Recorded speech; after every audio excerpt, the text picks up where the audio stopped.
Baik, terima kasih. Nama saya Lucia Dedo. Saya dari kelas TKJ 4D, NIM 192373551. Di sini, saya akan mempresentasikan 3 poin penting dari materi jaringan komputer 2, yakni yang pertama routing, yang kedua protokol jaringan, dan yang ketiga 7 lapisan pada OSI layer. Langsung saja kita masuk pada materinya.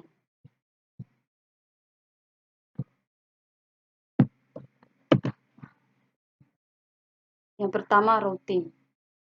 Routing adalah sebuah alat yang mengirimkan paket data melalui sebuah jaringan atau internet menuju tujuannya, melalui sebuah proses yang dikenal sebagai routing.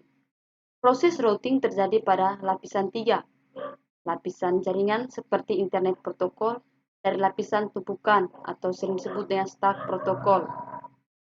Yang berikut, fungsi routing. Pada prinsipnya, router digunakan untuk menghubungkan dan meneruskan data antara 2 atau lebih jaringan.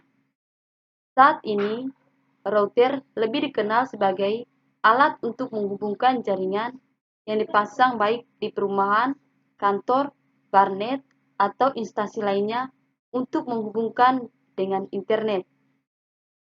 Router umumnya memiliki kemampuan untuk memblokir broadcast strong yang dapat memperlambat kinerja jaringan.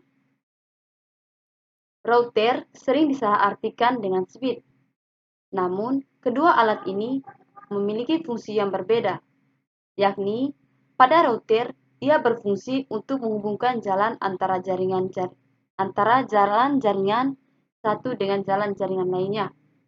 Sementara pada switch, ia berfungsi seperti jalan, yaitu mengumpulkan jaringan-jaringan yang ada ke dalam satu jaringan dan membentuk LAN atau Local Action Network.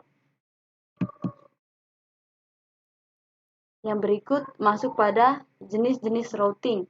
Yang pertama, routing default adalah routing yang digunakan untuk mengirim paket secara manual. Sering digunakan pada jaringan yang hanya memiliki satu jalur keluar atau hanya bisa digunakan di lokal saja.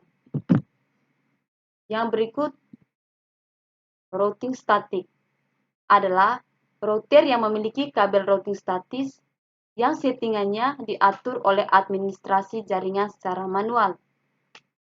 Yang ketiga, routing dinamik adalah router yang membuat tabel routing secara otomatis dengan membaca lalu lintas jaringan dan tentu juga dengan saling berhubungan dengan router yang lain. Routing dinamis adalah routing yang paling mudah daripada routing default dan statik. Berikut masuk pada protokol jaringan. Yang pertama, pengertian protokol. Protokol jaringan komputer adalah aturan yang ada dalam sebuah jaringan komputer yang harus ditaati oleh pihak pengirim dan penerima agar dapat saling berkomunikasi dan bertukar informasi meskipun memiliki sistem yang berbeda. Di awal kemunculannya pada tahun 1970-an, protokol hanya dipakai untuk menghubungkan beberapa node saja. Baru kemudian pada awal tahun 1910-an, saat internet tumbuh dengan pesat di seluruh dunia, berbagai jenis protokol mulai bermunculan. Namun, dengan banyaknya jenis protokol tersebut, malah menimbulkan sebuah masalah, yaitu adanya ketidakcocokan dari jenis protokol buatan pabrik tertentu dengan jenis lainnya, sehingga tidak bisa saling berkomunikasi. Yang berikut, fungsi protokol. Fungsi protokol jaringan komputer secara umum adalah untuk menghubungkan pengirim dan penerima dalam berkomunikasi dan bertukar informasi, supaya dapat berjalan dengan akurat dan lancar. Fungsi lain dari protokol adalah sebagai berikut. Yang pertama, encapsulation. Sebagai pelengkap informasi yang akan dikirimkan bersama dengan alamat, kode-kode koreksi, dan lainnya. Paket data ini dinamakan dengan frame. Data kemudian dikirimkan dalam blok-blok dan dikendalikan oleh protokol data unit atau sering disebut dengan PDU, di mana masing-masing PDU berisi kontrol informasi dan data.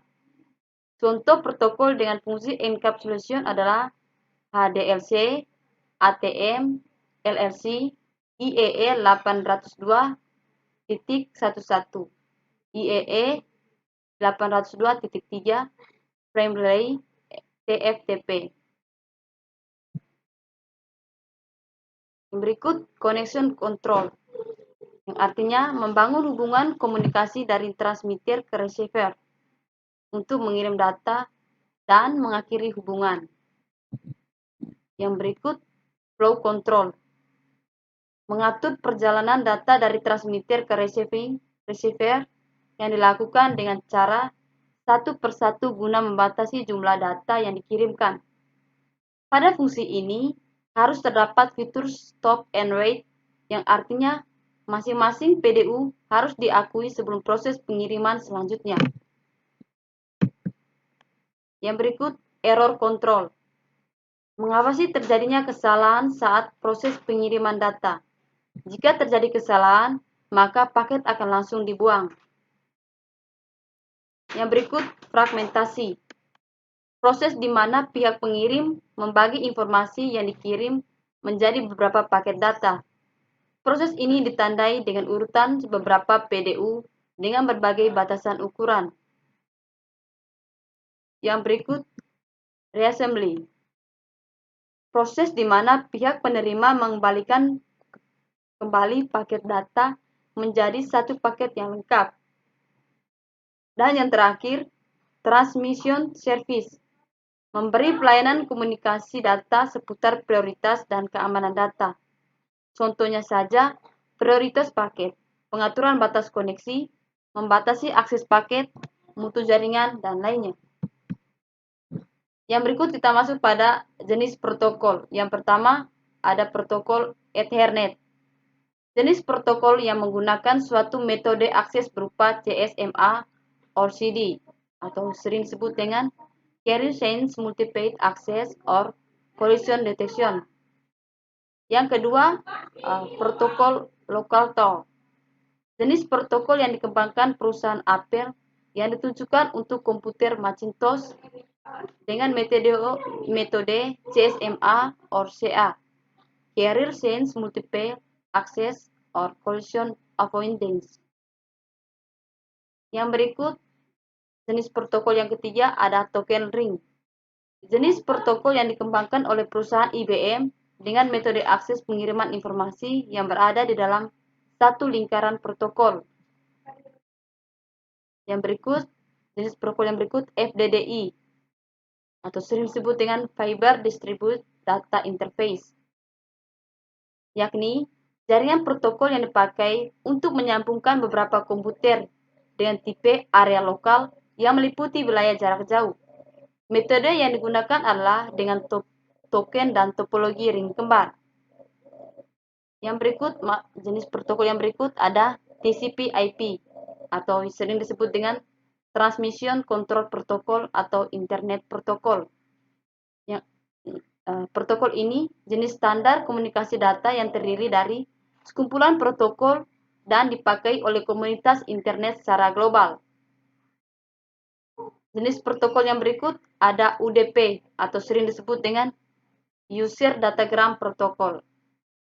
Jenis protokol lapisan transport TCP/IP yang mendukung proses unreachable dan koneksional antara host dalam jaringan yang menggunakan TCP/IP. Berikut HTTP, Hypertext Transfer Protocol. Jenis protokol yang digunakan oleh WWW atau World Wide Web sebagai sebuah identitas utama dalam jaringan untuk mengakses situs atau web. Berikut HTTPS atau Hypertext Transfer Protocol Secure, merupakan jenis protokol versi aman dari HTTP yang dijadikan sebagai sebuah protokol komunikasi dari WWW. Berikut FTP atau File Transfer Protocol, jenis protokol internet yang berjalan dalam lapisan aplikasi sebagai standar untuk mengirim berkas komputer antar mesin di dalam sebuah internet world. Berikut masuk pada lapisan OSI layer. Ketika ISO atau International Standard Organization membuat standarisasi protokol, maka terciptalah sebuah standar model referensi yang berisi cara kerja protokol. Model referensi ini yang kemudian disebut dengan Open System Interconnection atau OSI. Berdasarkan dokumen rekomendasi, standar OSI ini memiliki 7 layer. Tiap layer memiliki definisi fungsi yang berbeda. Yang pertama, layer 7 Application Layer.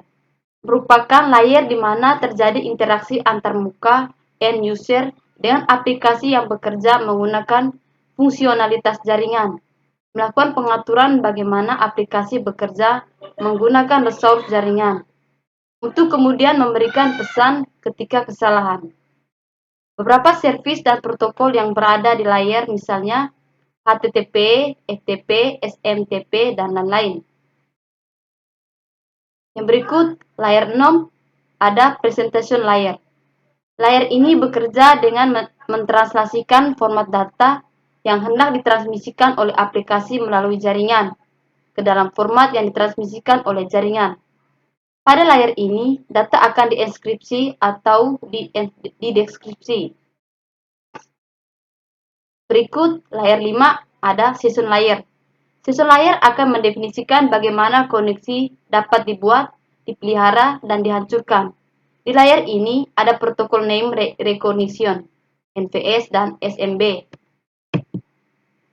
Berikut, layer 4 ada transport layer.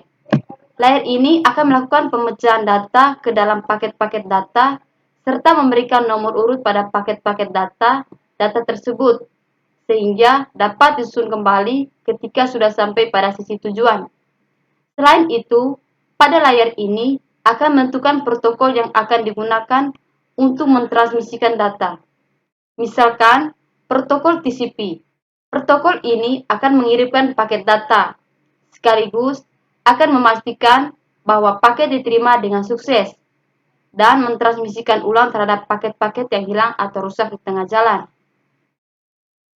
Layer 3 ada network layer. Network layer akan membuat header untuk paket-paket yang berisi format informasi IP, baik IP pengirim data maupun IP tujuan data. Pada kondisi tertentu, layer ini juga akan melakukan routing melalui internet networking dengan menggunakan router dan switch layer 3. Yang berikut, layer 2 ada data link layer. Berfungsi untuk menentukan bagaimana bit-bit data dikelompokkan menjadi format yang disebut sebagai frame. Selain itu, pada level ini terjadi koreksi kesalahan, flow control, pengalamatan perangkat keras seperti halnya media access control address atau MAC address, dan menentukan bagaimana perangkat-perangkat jaringan seperti hub, break, repeater, dan switch layer 2 beroperasi. Spesifikasi IEE 802 membagi level ini menjadi 2 level anak, yaitu lapisan Logis Link Unit atau LLC dan lapisan Media Access Control atau MAC. Yang berikut, layer 1 atau physical layer. Layer fisikal bekerja dengan mendefinisikan media transmisi jaringan, metode pensinyalan, sinkronisasi bit, arsitektur jaringan, seperti halnya Ethernet atau token ring, topologi jaringan atau pengkabelan. Selain itu, level ini juga mendefinisikan bagaimana network interface card atau NIC dapat berinteraksi dengan media kabel atau radio.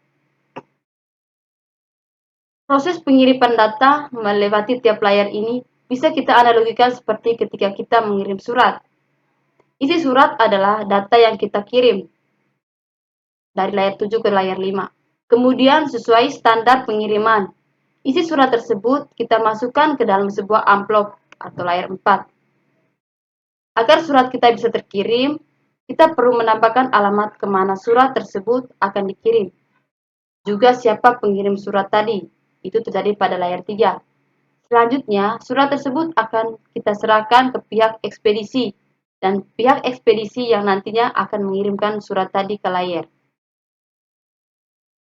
Baik, sekian presentasi dari saya. Terima kasih.